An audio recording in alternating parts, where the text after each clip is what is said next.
যদি সেটা আমল করতে পারেন, এটা আমার আপনার জন্য জান্নাতের একটা ওসিলা হয়ে যেতে পারে, জান্নাতে যাওয়ার একটা ওসিলা হয়ে যেতে পারে।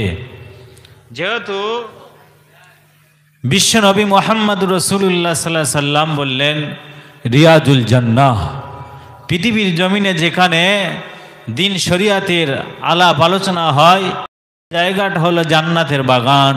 সুবহানাল্লাহ। প্রিয় ভাইরা আমার, মহান আল্লাহ পাক রব্বুল আলামিন পবিত্র কুরআনুল কারীমের ভিতরে জানিয়েছেন,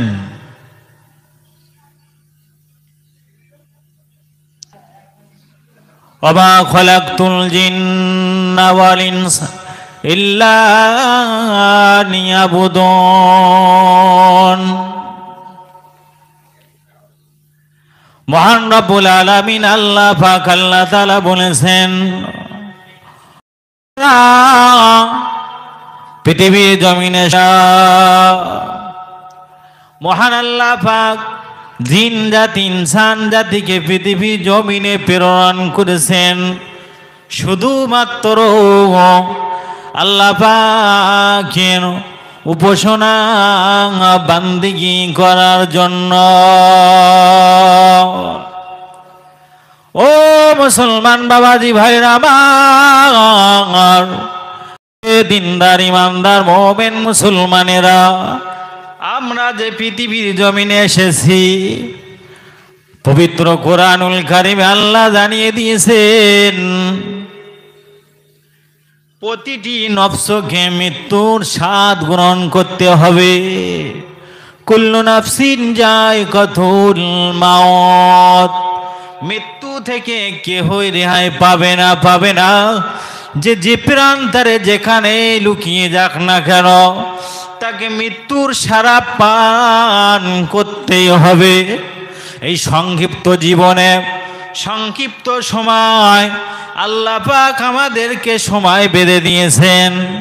কারোবা 40 বছর সময় বেঁধে দিয়েছেন, কারোবা 50 বছর, কারোবা 60 বছর, কারোবা 70 বছর। আল্লাহ তাআলা এমন ভাবে নির্ধারিত সময় বেঁধে দিয়েছেন। এই সময়ের ভিতরে আমাদের আখিরাতের কিছু পুঁজি, আখিরাতের কিছু পাদেহ সংগ্রহ করে যেতে হবে। ওগো মুসলমান দিনদার ইমানদার, ও মোমেন বান্দা বান্দিরা, যে পৃথিবীতে আমরা এসেছি, যে জমিনে আমরা ঘোরাফেরি করছি, এই জমিনে সারা জীবন থাকবো না। যেদিন মৃত্যুর ঘন্টা বেজে যাবে, আমাকে আপনাকে পৃথিবী ছেড়ে দিয়ে মাটির ভূগর্ভ দেশে চলে যেতে হবে, যে জায়গাটার নাম হলো আলমে বারজাখ, সেটা হলো কবর। এই জায়গাটায় চিরস্থায়ী থাকতে হবে। এত সংক্ষিপ্ত সময় দুনিয়াতে এসেছি, মাত্র 40, 50, 60, 70-এর মধ্যে। যেহেতু আমাদের নবী আখিরি নবী মুহাম্মদুর রাসূলুল্লাহ সাল্লাল্লাহু আলাইহি সাল্লাম, তিনি হায়াতে জিন্দিগিতে বেঁচেছিলেন 63 বছর। সেই নবীর উম্মাত আমরা, আমাদের কত মেয়াদ হতে পারে? ওগো মুসলমান বাবাজি ভাইরা আমার, হে দিনদার ইমানদার আল্লাহওয়ালা মুসলমানেরা, আমাদেরকে দুনিয়ার জীবন থেকে পরকালের কিছু পাথর সংগ্রহ করতে গেলে এই নবী আলা সামিআনার নিচে আসতে হবে। শরিয়াতের কিছু হুকুম, কিছু কথা, দিন শরিয়াতের আলোচনা শুনতে হবে। ওই মোতাবেক আমাদের জীবন গড়তে হবে। যদি আমি আপনি কোরআন হাদিস মোতাবেক যদি পৃথিবীতে জীবন গড়তে পারি, আমার আপনার মরণের পরে জায়গা যেখানে হবে, সে জায়গাটা আমার আপনার জন্য সোনায় সহগা বেনে যাবে। আর যদি রং তামাশা বাহাদুরি করতে করতে আমাদের জীবনটা চলে যায়, আল্লাহর কাছে কিন্তু আমাদেরকে জবাবদিহি করতে হবে। যদি আমরা আল্লাহর হুকুমকে লঙ্ঘন করি, প্রতিটি হুকুম লঙ্ঘনের কারণে আমাদেরকে মহান মালিকের দরবারে জবাবদিহি করতে হবে। সেজন্য এই পৃথিবীতে আমরা যতদিন দুনিয়াদারি করব, ডাইনি বামে, পূর্ব পশ্চিমে, উত্তর দক্ষিণ, সর্বদিক আমাদেরকে খেয়াল রাখতে হবে। নারায়ে তাকবীর, নারায়ে তাকবীর। আলহাজ হাফেজ মোহাম্মদ মুজাফফর হোসেন সাহেব ভাইজান এসেছেন, আর কিছু সময়ের ভিতরে স্টেজে আসবেন, ওয়াজ নসিহত করবেন। আমার ভাইরা, বাবারা, আপনারা যেখানে এখানে ছড়িয়ে ছিটিয়ে আসেন, দয়া করে মেহরবানি করে এ মাহফিলে আসুন। যেহেতু আমাদের আব্বা আম্মা, দাদা দাদি, নানা নানি, আত্মীয় স্বজন যারা এই পৃথিবীতে ছিল, একদিন তারা আমাদের মতন এভাবেই এই পৃথিবীতে বিচরণ করছিলেন। হঠাৎ করে মৃত্যুর ঘণ্টা বেজে গেল, তাদেরকে দুনিয়া ছেড়ে বিদায় নিয়ে আল্লাহর দরবারে হাজিরা দিতে হয়েছে। আমি আপনি একদিন এই দুনিয়া থেকে হারিয়ে যাব। আমার আপনার ঠিকানা হবে কি? সেই কবর। সেই কবরটা ভয়ানক হবে গুনাহগারের জন্য। ওগো মুসলমান বাবাজি ভাইরা, যখন কোনো বান্দা মৃত্যুবরণ করেন, মৃত্যুর পরে তাকে যে কবরস্থানে দাফন করা হয়, কবরস্থ করা হয়, মানুষজন 40 কদম পেরিয়ে আসার পরে কবরের ভিতরে মুনকার নেকির হাজির হয়ে যায় বান্দাকে সওয়ালের জবাব করার জন্য। আমাদেরকে মরণের পরে আল্লাহর দরবারে ধরা দিতে হবে। সেদিন হিসাবের জন্য প্রস্তুতি নিতে হবে। সেজন্য এখন দুনিয়াভি জীবনে থাকতে যদি আমরা আমাদের সময়টাকে সঠিক পথে বাস্তবায়ন করতে পারি, তাহলে আমরা হব ইন কুনতুম মুমিনিন, প্রকৃতি ইমানদার মুমিন। হুজুর আকরাম সাল্লাল্লাহু আলাইহি সাল্লামের সাহাবারা, তারা রসুলকে এত মহাব্বত করতেন, এত ভালোবাসতেন, দ্বীনের জন্য, ইসলামের জন্য তারা কুরবান হয়েছে। তথাপিও ইসলাম থেকে তারা এক দূরে সরে যায়নি। তারা কোনো পরোয়া করেনি, তাদের জীবনকে বিসর্জন দেওয়ার জন্য প্রস্তুতি ছিলেন সদা সর্বদাই। তারাও তো নবীর উম্মাত ছিল, সাহাবা হুজুররা। কিন্তু আমরাও তো সেই নবী পাকের উম্মাত। এই পৃথিবীতে এসেছি, আমাদের বিদায় নিতে হবে। যদি আজ এই মাহফিলকে আমরা ভালোবাসতে পারি, শ্রদ্ধা করতে পারি, হাদিস কোরআন মোতাবেক যদি আমাদের জীবনকে গড়তে পারি, তাহলে কবরে, হাসরে, মিজানে, ফুলসিরাতে কোনো ভয় থাকবে না, কোনো চিন্তা থাকবে না, কোনো দুঃখ থাকবে না, কোনো দুর্দশা থাকবে না। আমার আপনার জীবনটা হবে সোনায় সোহাগা। তাই বলি ও মুসলমান বাবাজি ভাইরা আমার, ও দিনদার ইমানদার মোমেন মুসলমানেরা, যেদিন আমাকে আপনাকে, আমার আওলাদেরা, আমাদের পাড়া প্রতিবেশী ভাইজানেরা বিদায় দিয়ে কবরে রেখে আসবেন, ওই কবরে আমার আপনার কোনো সন্তান আদি, বন্ধু বান্ধব, আত্মীয় জন, ভাই বেরাদার, স্ত্রী পুত্র কেহ তো আমাদের সঙ্গে হবে না, হবে না। সেই দিন একটা মানবকে কবরের ভিতরে ছবিটা দেখানো হবে। সেই মানুষটিকে আমার আপনার নবী মুহাম্মদ রাসূলুল্লাহ সাল্লাল্লাহু আলাইহি সাল্লাম কবরের ভিতরে বলা হবে, হাজা রাজুলুন, এই মানুষটিকে। ইমানদার ব্যক্তি যখন এই পৃথিবী থেকে ঈমান নিয়ে, দিন শরিয়াতকে মেনে নিয়ে, আল্লাহকে সন্তুষ্ট করে, রাসূলকে সন্তুষ্ট করে পৃথিবী ছেড়ে যেদিন বিদায় নিল, ওই বান্দাটার কবরের ভিতরে আমার রাসূলুল্লাহকে চিনতে ভুল করবেন না।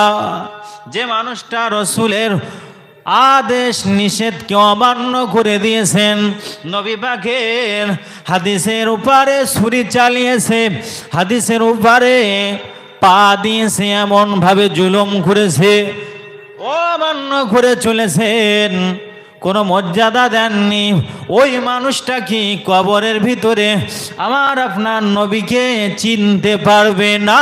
না না, সেদিন হাবিব নবীকে চিনতে পারবে না।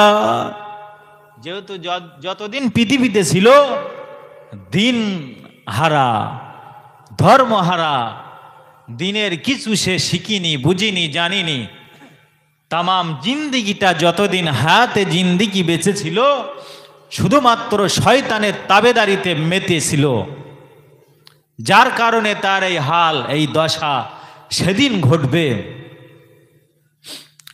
ও মুসলমান বাবাজি ভাইরা, যে মানুষটা দুনিয়া থেকে বিদায় নিয়ে আল্লাহর দরবারে চলে গেলেন, যে মানুষটা প্রথম কবরস্থ হয়েছেন, ওই মানুষটার কিয়ামত শুরু হয়ে গেল। যে মানুষটা মারা গেল, সেই মানুষটার সেদিন থেকেই কিয়ামত শুরু হয়ে গেল। কেননা দুনিয়ার জিন্দেগি, দুনিয়ার সমস্ত আমল, দুনিয়ার সমস্ত নেক আমলের দরজাটা তার জন্য বন্ধ হয়ে যায়।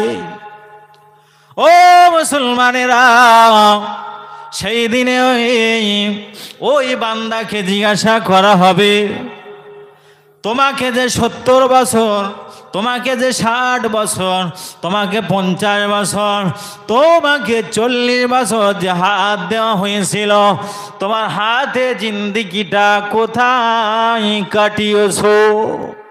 কিয়ামতের ময়দানে প্রশ্ন করা হবে বান্দাকে।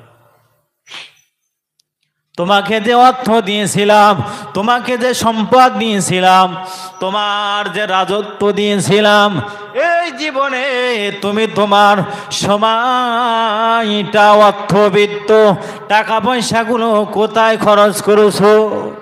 কি একটা কঠিন বিভীষিকাময় দিন সেদিন ঘটবে। ও মুসলমান বাবাজি ভাইরা আমার, কিয়ামত সংগঠিত হবে। কিয়ামতের আগে, কিয়ামতের দিনে সূর্যের 12টা মুখ 1 মাইল নিচে নেমে আসবে।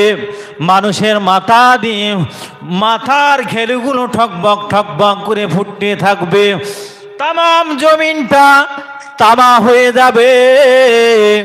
কি একটা হাসরের ময়দানে কান্নার রোল ফুড়ে যাবে, আওয়াজ আসবে, আমাকে পানি দাও, পানি দাও, পানি পানি করে আওয়াজ আসবে। ও মুসলমানেরা, সেই দিনটায় কারো অঙ্গ প্রত্যঙ্গে কাঁপন থাকবে না। বড় লজ্জার কথা, বড় শরমের কথা। সেই দিনটা কি অবস্থা হবে? পৃথিবীর জমিনে যে যতটুকু আমল করবে, যে যতটুকু বদ আমল করবে, কিয়ামতের দিনে এত পরিমাণে ঘাম হবে, কারো বা হাঁটু পর্যন্ত ঘামে বুড়ে যাবে, কারো বা কোমর অবধি ঘামে বুড়ে যাবে, কারো বা বুক পর্যন্ত ঘামে বুড়ে যাবে, কারো বা গলা পর্যন্ত বুড়ে যাবে, কেউ বা নিজের ঘামে হাবু ডুবু খেতে থাকবে। কি কঠিন দিন! কে কাকে বাঁচাবে? কোনো রাস্তা নেই। সে আখিরি নবী মুহাম্মদুর রাসূলুল্লাহ সাল্লাল্লাহু আলাইহি সাল্লাম উম্মতের জন্য নবী আমার জাতকের মতো ঘুরবে। না জানি কোন ভাগ দিয়ে আমার একটা উম্মত জাহান্নামে চলে যায়। বিচার অন্তে কারো সাধ্য হবে না সেদিন একটা রব বের করার মতো। জবান বন্দি থাকবে। অন্যান্য নবীরা সব নিজের জ্বালায় ব্যতিব্যস্ত হয়ে পড়বেন, সবাই বলবেন ইয়া নফসি ইয়া নফসি ইয়া নফসি, আমার উপায় কি হবে, আমার উপায় কি হবে, আমাকে বাঁচাও, আমাকে বাঁচাও। তামাম নবীরা নষ্ট হয়ে যাবে। কি হয় না হয়, কিয়ামতের ময়দানে একজন ব্যক্তি উঠে দাঁড়িয়ে যাবে, আল্লাহ পাক তাকে প্রশ্ন করবেন, বান্দা তোমাকে যে পৃথিবীর জমিনে আমি পাঠিয়েছিলাম, তোমার যে কওমে আমি পাঠিয়েছিলাম ওই কওমে কি কোনো নবীকে প্রেরণ করিনি? বলবে আল্লাহ পাক হ্যাঁ, নবীকে প্রেরণ করেছিলেন। আমার নবী কি তোমাদের মাঝে কোনো কথা বলিনি? দিন শরিয়াতের হুকুমের কথা, নামাজের কথা, কোরআন তেলাওয়াতের কথা কি তোমাদের মাঝে ওয়াজ নসিহত করে শোনায় নাও? বলবে হ্যাঁ, কিন্তু আমি করতে পারিনি। আজ কিয়ামতের মাঠে নেকির পাল্লা আমার হালকা হয়ে গেছে, আমাকে তো জাহান্নামায় যেতে হবে। ওই সময় একটা নেকির কারণে আর একজন ব্যক্তির একটা নেকির একটা নেকি হলে তার মিজানের পাল্লাটা, ডাইনি পাল্লাটা ভারী হয়ে যায়। কিয়ামতের ময়দানে আল্লাহ বান্দাকে বলবেন, ওগো বান্দা তোমার তো একটা নেকি শর্ট পড়ে গেছে বান্দা, যদি একটা নেকি হতো তাহলে তুমি আমার দয়ার জান্নাতে প্রবেশ করতে পারতে। বান্দা বলবেন আল্লাহ পাক আমাকে যদি একটুখানি সময় দেন, তামাম কিয়ামতের ময়দানটা আমি ঘুরে ঘুরে ঘুরে ঘুরে দেখতে চাই। ওই ময়দানে আমার আব্বা যান, আম্মা যান, দাদা যান, দাদি যান, নানা যান, নানি যান, স্ত্রী পুত্র সন্তান সন্ততি ভাই ব্রাদার সবাই রয়েছে। একবার যদি সুযোগও দেন আমি সকলের কাছ থেকে ঘুরে এসে একটা নেকি সংগ্রহ করতে পারি কিনা। আমার আল্লাহ পবিত্র কুরআনুল কারীমের ভিতরে বলেছেন, ইয়াউমা ইয়াফিরুল মারউ মিন আকিহি ওয়া উম্মিহি ওয়া আবিহি ওয়া সাহিবাতিহি ওয়া বানিহি। সেই দিনটা হবে বড় কঠিন ভয়ানক, যেদিনে সন্তান সন্ততি বাপ মা আত্মীয় স্বজন ভাই বেরাদার কেউ তোমার সঙ্গী হবে না। সবাই তোমাকে ভুলে যাবে, শুধুমাত্র তোমার অনেক আমল তোমাকে ভুলে যাবে না, যাবে না। আর সমাজের দিকে লক্ষ্য করলে দেখা যায় দুনিয়ার তামাম কাজ কর্মগুলো আমরা পদে পদে পদে পদে হিসাব নিকাশ কষে দুনিয়ার সমস্ত কাজ কর্মগুলো সম্পূর্ণ করেছি, কিন্তু আরে কপাল পোড়া ও কপাল ফাটা মুসলমান, যেটা তোমার পরকালে সঙ্গী হবে, পরকালে যেটা তোমার জান্নাতে যাওয়ার ওসিলা হবে, সেই ওসিলাটাকে তুমি কেন ভুলে দূরে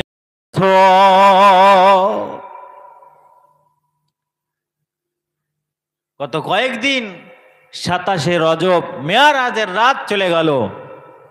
ওই 27শে রজবে বিশ্ব নবী যেদিন মেয়ারাজে যান আল্লাহর সঙ্গে দিদার লাভের জন্য, মহান আল্লাহ নবীকে রাজি খুশি করার জন্য উপঢৌকন স্বরূপ নবীকে নামাজ দিয়েছিল উম্মতের জন্য 50 ওয়াক্ত, সেখানে আস্তে আস্তে 5 ওয়াক্ত এই উম্মতের জন্য এসেছে।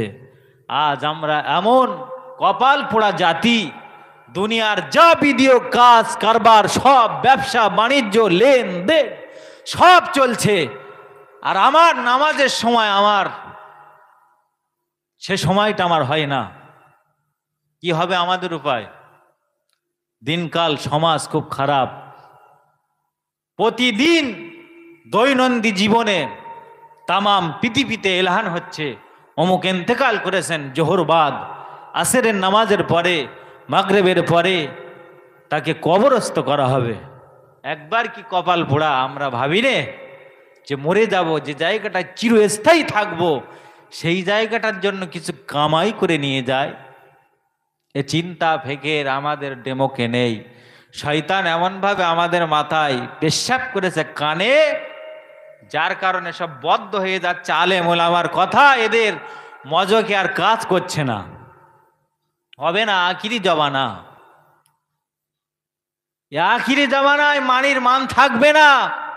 আলেম ওলামারা হেও হবে, লাঞ্ছিত হবে, অপমানিত অপদস্থ হবে। যে স্বয়ং যদি মক্কা মদিনা থেকেও যদি আলেম এনে হেদায়েতের জন্য বাণী দেওয়া হয়, তবে জাতি শুধরাবে না। যে সমাজটা ছিল কি আয়ামে জাহিলিয়াত, অন্ধকারাচ্ছন্ন সমাজ, নবীজি আসার আগে সেই যুগের মানুষের স্বভাব আখলাক চরিত্র কেমন ছিল? তাদের কোনো মামাসিক জ্ঞান ছিল না, দিন শরিয়াত বলে কিছু ছিল না, তাদের কাছে নারীর কোনো ইজ্জত ছিল না। বিশ্ব নবী যেদিন দুনিয়ার জমিনে ভূমিষ্ঠ হলেন, আল্লাহ পাক নবীকে পাঠিয়েছেন, সেদিন থেকে আল্লাহর রহমত নাজিল হলো। নবী যতদিন পৃথিবীতে ছিলেন সাহাবা আজমাইনদেরকে নিয়ে চলেছিলেন, সোনায় সোহাগা ছিল দিনগুলো। নবীর উপাদের পরপরই আস্তে আস্তে যত দিন কাছাকাছি আসতেছে, আমরাও সেই জাহিলিয়াতের মতো দুনিয়া জীবনযাপন করছি। যাই হোক, ভাই এসেছেন এখন, আমার যুবক ভাইরা, বাবাজিরা, আপনারা আপনাদের সমস্ত কাজ কারবার সব মিটিয়ে এই মাহফিলে আসুন। ভাই ওয়াজ ও নসিহত করবেন, সকলেই আসুন।